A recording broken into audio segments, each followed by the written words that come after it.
কখনোই উনি কোনোদিন ওই নিষিদ্ধ সংগঠনের সাথে জড়িত ছিলেন না। আসন্ন ডাকসু নির্বাচনে ফরহাদের নির্বাচন করবার কোনো বাধা রইল না। এস এম ফরহাদের প্রার্থিতার বিরোধিতা করে একটা রিট পিটিশন দায়ের করা হয়েছিল।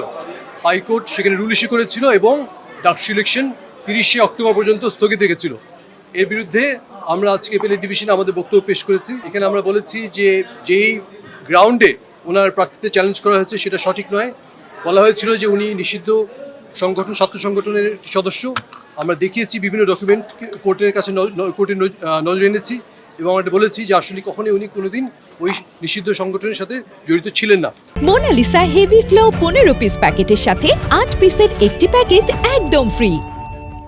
আদালত আমাদের এই বক্তব্য গ্রহণ করেছেন এবং আদালতের কাছে আমরা আবেদন করেছি এইগুলো বিষয়গুলো মোটামুটি ডিসপিউটেড কোয়েশ্চেনস অফ ফ্যাক্ট এবং রিট পিটিশনটাই রক্ষণীয় না। এখানে রুলই ইস্যু হয় না, সেখানে কীভাবে ডাকসু ইলেকশন স্টে হয়।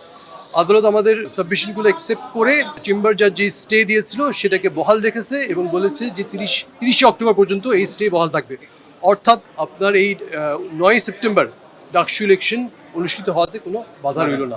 আমরা ওনার একটা মডিফিকেশনের দরখাস্ত করে মডিফিকেশনের প্রেয়ার করেছিল। ওনারা বলেছিল যেখানে একটা ইনকোয়ারি হওয়া উচিত যে উনি কি আসলেই এই নিষিদ্ধ সংগঠনের সাথে জড়িত ছিল কিনা।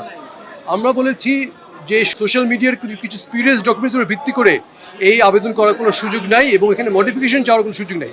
যেখানে মামলায় রুলই চলে না সেখানে কীভাবে মডিফিকেশন হবে।